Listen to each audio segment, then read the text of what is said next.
भवानीपुर की संग्राम से जुड़ी हुई पूरे देश की नजरें पश्चिम बंगाल की भवानीपुर सीट पर टिकी हुई है। भवानीपुर विधानसभा की इस हाई प्रोफाइल सीट पर पश्चिम बंगाल की मुख्यमंत्री ममता बनर्जी चुनाव लड़ रही हैं, जहां उन्हें बीजेपी की प्रियंका टिब्रेवाल टक्कर दे रही हैं। पश्चिम बंगाल की सीएम ममता बनर्जी अब से कुछ देर पहले वोट डालकर निकली हैं। इससे पहले उनके भतीजे अभिषेक बनर्जी भी वोट डालने पहुंचे थे। दोपहर 3 बजे तक की बात की जाए तो भवानीपुर में अब तक 48% वोटिंग हो चुकी है और 6:30 बजे तक मतदान लगातार जारी है। भवानीपुर सीट जहां से ममता बनर्जी चुनावी मैदान में है, विधानसभा चुनाव वो हार गई थी और इसीलिए एक बार फिर से उपचुनाव में अपनी किस्मत आजमाने के लिए भवानीपुर से उतरी है। भवानीपुर जो कि उनका गृह क्षेत्र है। 2 रिपोर्टर इस वक्त हमारे साथ मौजूद है। आशिका सिंह भवानीपुर से मौजूद है और इसके साथ ही रवि ठाकुर कोलकाता से लाइव हमारे साथ मौजूद है। सबसे पहले आशिका, आपका रुख करना चाहेंगे, क्या कुछ वोट प्रतिशत रहा है सुबह से लेकर अब तक का? देखिए, सुबह जब वोटिंग शुरू हुई तो बहुत ही धीमी गति से करीब 9 बजे तक 7.5% वोट ही पड़े थे, लेकिन उसके बाद अब 3 बजे के जो आंकड़े जैसा कि आपने बताया 48% के आसपास हैं।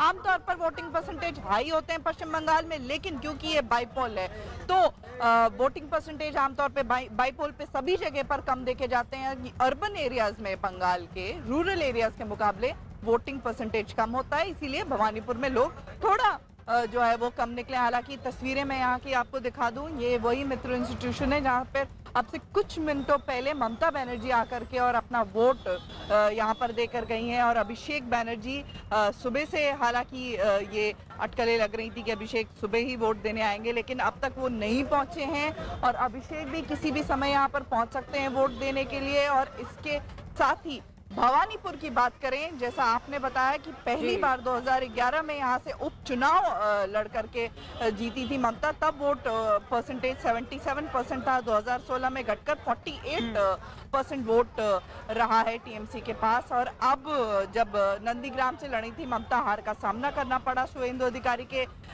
सामने और वापस भवानीपुर, जो कि उनका गृह जनपद है, भवानीपुर की बेटी है ममता, तो यहाँ से ताल ठोक रही हैं। बिल्कुल, और अभी भी 3 घंटे का समय बचा है और सभी से अपील करते हुए भवानीपुर की जनता से कि आप भी अपने घरों से बाहर निकलिए, वोट जरूर करिए। रवि ठाकुर का हम रुख कर लेते हैं। रवि, देखिए, विधानसभा चुनाव की तस्वीरें हम सभी ने देखी थी, किस तरीके से प्रतिष्ठा का सवाल ममता बनर्जी के लिए बन चुका था। भले ही उन्होंने नंदीग्राम से चुनाव हार गया था, लेकिन सत्ता पर उनकी पार्टी काबिज हुई थी। ऐसे में ये चुनाव एक बार फिर से ममता बनर्जी के लिए साख का सवाल।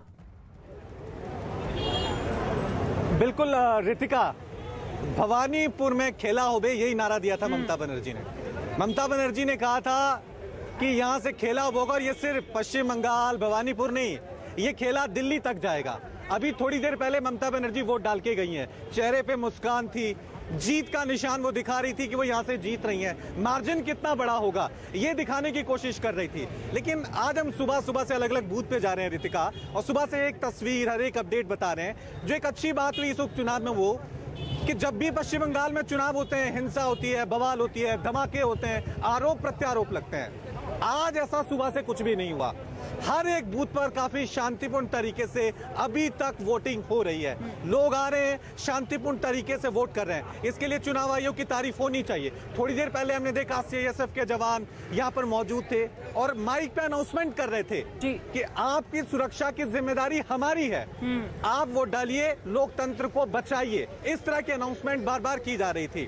तो यहाँ पर ये एक अच्छी बात रही कि चुनाव के दौरान हिंसा नहीं हुई और साफ तौर से जैसा आप कह रही हैं, ममता बनर्जी की साख, प्रतिष्ठा और ताज सब यहाँ पर दांव पर लगे हुए हैं। क्योंकि यहाँ और यही सीट डिसाइड करेगी अगर वो चुनाव जीती है तो मुख्यमंत्री पद पर वो काबिज रहेंगे या फिर मुख्यमंत्री की कुर्सी उन्हें छोड़नी पड़ेगी। ऐसे में पूरी जोर आजमाइश ममता बनर्जी की तरफ से की गई थी। ठीक है, शुक्रिया, बहुत शुक्रिया रवि ठाकुर हमारे साथ जुड़ने के लिए, और इसके साथ ही आशिका आपका भी बहुत शुक्रिया।